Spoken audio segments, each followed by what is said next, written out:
मैं मुख्यमंत्री पद का दावेदार नहीं हूं, न था न होऊंगा। नहीं, ये मैं अपनी बात नहीं कर रहा हूं, मैं तो बिल्कुल भी नहीं हूं। मैं ये बात कह रहा हूं जो स्टेटमेंट दिया है राजस्थान भाजपा के वरिष्ठ नेता श्री राजेंद्र राठौड़ जी ने, जिनको अभी हाल ही में नेता प्रतिपक्ष चुना गया है।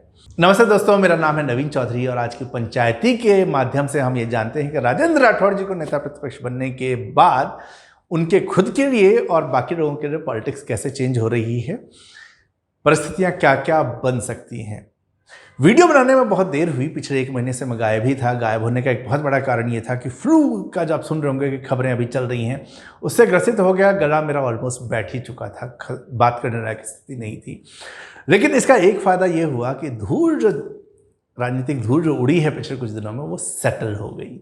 सेटल होने के बाद कई चीज़ें साफ दिखनी शुरू हो जाती हैं और हम पंचायती में वो साफ चीज़ें ही तो देखने की कोशिश करते हैं। सबसे पहले राजेंद्र राठौड़ जी, पॉलिटिकल एनालिसिस को बाद में करेंगे। उनकी जो बात है, जिस चीज़ के लिए मैं उनको बहुत पसंद करता हूँ, वो ये है कि उनके जैसा मैच्योर नेता, ऐसा प्रिपेयर्ड नेता राजस्थान बीजेपी में इस वक्त कोई नहीं है। अगर सरकार के ऊपर हमला करना हो तो वो जिस तरीके से तैयारी करके आते हैं, एक एक पॉइंट को रखते हैं विधानसभा में। इसके अलावा आप देखें विधानसभा में उनकी जो उपस्थिति है, ये सारी चीज़ें बहुत काबिल तारीफ़ है। प्राइवेट यूनिवर्सिटी का किस्सा शायद आप लोगों को याद होगा, और जिन्हें नहीं पता, एक प्राइवेट यूनिवर्सिटी बन रही थी जिसके लिए राजस्थान सरकार के नियमों के हिसाब से बिल लाया जाता है और फिर उसको मान्यता दी जाती है। उसके लिए बहुत सारा स्ट्रक्चर खड़ा होना चाहिए। तो राजस्थान विधानसभा में वो बिल पेश होने वाला था और राजेंद्र राठौड़ जी उस वक्त उस जगह पे खड़े थे जहाँ वो यूनिवर्सिटी थी। यूनिवर्सिटी के नाम पे वहाँ धूल मिट्टी थी और कुछ भी नहीं। तो एक फर्जी यूनिवर्सिटी तैयार हो रही थी। ये इनकी जो खूबी है, ये तैयारी जो है वो करते हैं, ये उनकी खास बात है। इस तरह के नेता इनसे पहले जो मेरी जानकारी में है वो घनश्याम तिवारी जी थे, जो इसी तरह का उनका एक प्रभाव था। अब सवाल उठता है कि पिछले दिनों जो बीजेपी में इतने सारे चेंजेस हुए और उसमें एक बहुत बड़ा नाम निकल के आया ओम बिड़ला जी का, लोकसभा अध्यक्ष ओम बिड़ला, जो कि स्वयं भी मुख्यमंत्री पद के दावेदार हैं, पर वो कह नहीं सकते। सबको ये बात पता है। राजेंद्र राठौड़ जी खुद दावेदार है, उन्होंने मना किया है। तो ओम बिड़ला जी ने एकदम मौका देख के छक्का मारा है। प्रदेश अध्यक्ष का कार्यकाल पूरा हो चुका था, 6 महीने ज़्यादा ही हो चुके थे या 5 महीने ज़्यादा हो चुके थे। विरोध अंतर विरोध बहुत ज़्यादा पार्टी में चल रहा था, तो उन्होंने मौका देख के दिल्ली में बैठे हैं, सारी गणित बिठा के कुछ विरोधियों को भी, प्रदेश अध्यक्ष, पूर्व प्रदेश अध्यक्ष के विरोधियों को भी साथ मिलाया और उसके बाद सीपी जोशी की ताजपोशी करवा दी। ये करके उन्होंने पहली एंट्री कर दी और बता दिया कि मैं गेम में हूं। अब ऐसे में वसुंधरा राजे, सतीश पूनिया, गजेंद्र सिंह शेखावत, जो पहले से बहुत प्रत्यक्ष सामने आ रहे थे, इनको तो एक सेटबैक उसमें लगा ही है।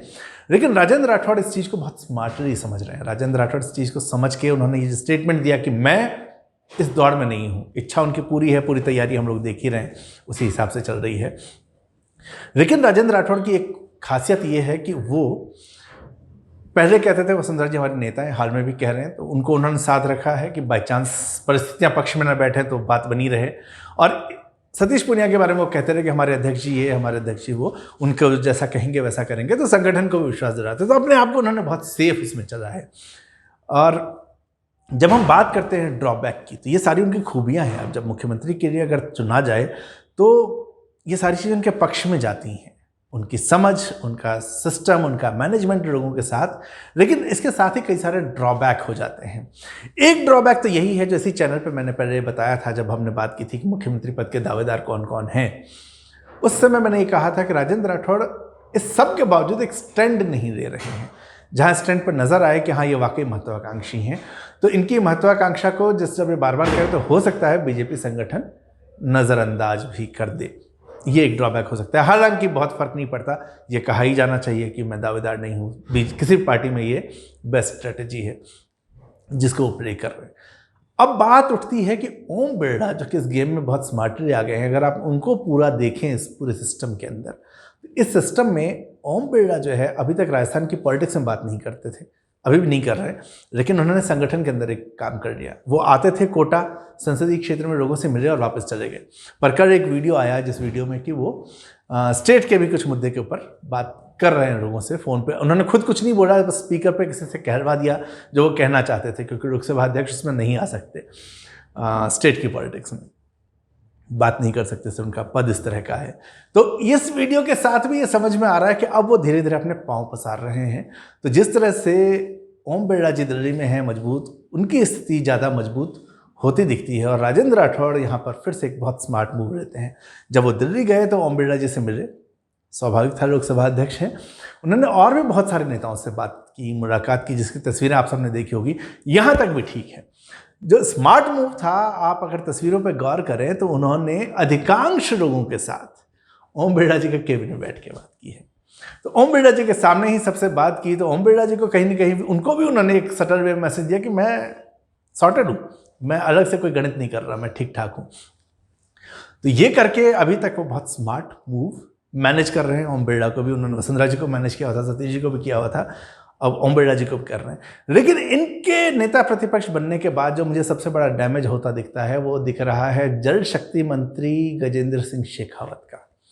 गजेंद्र सिंह शेखावत एक ऐसे नेता हैं जिनको कि अब तक पार्टी ने बहुत ज़्यादा ग्रूम किया, उनको बहुत सारे मौके दिए काम करने के, और गजेंद्र जी ने भी पूरी कंसिस्टेंसी से फेल हो के उनको दिखाया। राष्ट्रपति चुनाव उन्होंने जितवा दिया, बस एक वो चुनाव है जो कि वैसे भी जीतना था। उसके अलावा उनके पास फेल्योर की एक फहरिस्त है। सचिन पायलट वाले केस में फ़ोन टेप हो गया, राजस्थान में पानी की कमी है, उनका काम मंत्रालय ठीक काम नहीं कर पा रहा, अशोक गहलोत से आए दिन उलझते हैं, अभी संजीवनी घोटाले में फंस चुके हैं, जोधपुर क्षेत्र में ही उनका अपना बहुत ज़्यादा विरोध है। तो ऐसी स्थिति में राजेंद्र राठौड़ पर दांव लगाना बीजेपी के लिए मुझे लगता है कि ठीक था।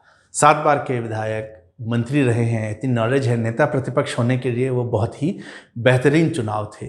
सतीश पूनिया को जहाँ की एक ही बार के विधायकी में उपनेता का पक्ष मिला, उनको कई समय के बाद ये पद मिला था। तो ये जो चीज़ है, उनकी इस मेहनत को पार्टी अभी देख रही है। दूसरा, अगर गजेंद्र सिंह शेखावत को उनके तमाम फेल्योर्स के बावजूद हटाया जाता है तो राजपूत समुदाय में एक तो वो, क्योंकि मानने लगे थे राजपूत समुदाय वाले कि गजेंद्र सिंह जी संभवतः आएंगे, वसुंधरा जी के पक्ष में तो वो चीज़ें अभी मुझे नहीं दिखती हैं, राजपूत समुदाय उस तरह आया है। या अगर गजेंद्र सिंह को साइड करते तो ये संभावना थी कि वसुंधरा राजे की तरफ राजपूत फिर से शिफ्ट ज़्यादा होते। ऐसे में राजेंद्र राठौड़ जैसे नेता को, जिनकी छवि साफ है, जिनकी समझ अच्छी है, जो सबसे बना के रख रहे हैं, उनको वहाँ पर लेके आना इस समय राजेंद्र राठौड़ को रेस में बहुत आगे रखता है जो राजस्थान के स्थानीय नेता हैं उनके बीच में। लेकिन ओम बिरला को अभी आप कम ना के, क्योंकि ओम बिरला जहाँ बैठे हैं उनको टच किया जाना लोकल पॉलिटिक्स के में मुश्किल है। उनके पास रोज़ प्रधानमंत्री से बात करने का मौका है, उनका पद ऐसा है कि वो जब चाहें जिस तरीके से वो बात कर सकते हैं। तो वहाँ पर अमित शाह और मोदी जी के साथ जो उनका कनेक्ट है, और अब संगठन में जब वो चीज़ों को अपने हिसाब से चलाएंगे तो बहुत सारी चीज़ों को उसी तरीके से प्रेजेंट करेंगे। तो ओम बिरला कभी भी सामने आ सकते हैं, और राजेंद्र राठौड़ जो इस वक्त मजबूत सबसे ज़्यादा दिख रहे हैं, वो एक बार संभवतः फिर से नंबर 2 या नंबर 3 पर रह जाएं, जैसे कि पहले भी वो वसुंधरा राजे की सरकार में रहे थे। तो ये वर्तमान में मुझे स्थिति नज़र आ रही है राजेंद्र जी के नेता प्रतिपक्ष बनने का। उनकी पॉलिटिक्स में पहले से पायदान ऊपर बढ़ा है, वो मजबूती स्ट्रांग हुई है, लेकिन उनमें कुछ कमियां हैं। एक कमी की मैं और बात यहाँ पे करना चाहूँगा, जो कि मुझे लगता है, ये मैं ब्रांडिंग का आदमी हूँ, मार्केटिंग का आदमी हूँ, तो ये ब्रांडिंग मार्केटिंग के पॉइंट ऑफ व्यू से उनकी टीम उनको बाबोसा के तौर पर प्रेजेंट करना शुरू कर चुकी है। बाबोसा भैरव सिंह शेखावत जी को कहा जाता था। भैरव सिंह जी जो हैं वो 70 साल के कहलाने के बाद बाबोसा बने थे। अभी तो राजेंद्र जी यंग है, तो उस हिसाब से बाबोसा मुझे लगता है कि थोड़ा सा जल्दीबाजी है। दूसरी दिक्कत जो मेरे ख्याल से उनकी टीम का विचार है कि भैरव सिंह जी के फुट स्टेप्स पर वो राजेंद्र राठौड़ जी को बिठाना चाहते हैं बाबोसा करके, कि उनके बाद ये दूसरे बने। जैसे अशोक गहलोत अपने आप को मारवाड़ का गांधी कहते हैं, पर नाथुराम मिर्धा जी होते थे, वो उनकी जगह पर आना चाहते हैं। उस तरह का कुछ यहाँ प्रयास है। लेकिन मुझे ब्रांडिंग पॉइंट ऑफ व्यू से लगता है कि with in Rajput community this is okay. राजपूतों में बाबोसा काकोसा वो चलता है, उसमें शायद उस तरह स्वीकार्यता हो, लेकिन अभी बाबोसा जैसे राजेंद्र राठौड़ नहीं है। उनकी छवि जिस तरह की है, डायनेमिक, वो रखते भी नहीं है बाबोसा, एक्चुअली वो डायनेमिक काफ़ी दिखते हैं, यंग दिखते हैं। तो ऐसी स्थिति में उनको इस तरह की छवि में रोकना एक्चुअली उनको नुकसान करेगा। दूसरा, जो वाई जनरेशन है, जो जी जनरेशन है, नई जनरेशन आई है 2000 के बाद, इनके लिए ये सारे टर्म्स मायने नहीं रखते हैं। उनके लिए कि आदमी कौन काम करेगा, how he look, is he cool, जैसे सचिन पायलट के साथ हो रहा है। तो वो सारी चीज़ें जो है वो ज़्यादा मैटर करती हैं, और राजेंद्र जी प्रायः इन सब चीज़ों में फिट होते हैं। उनकी फिटनेस की बात करें, ड्रेसिंग की बात करें, उनकी स्पीच डिलीवरी की बात करें, मुद्दों को उठाने की बात करें, एक्सपीरियंस की बात करें वो सारी चीज़ों में पॉजिटिव हैं, लेकिन मुझे लगता है कि ये बाबूसा करते हुए बीजेपी जो कि यंग नेताओं को आगे बढ़ा रही है, वहाँ पे उनकी छवि को बूढ़ा बनाने का प्रयास हो रहा है। वो बूढ़ा नहीं बनना चाहिए।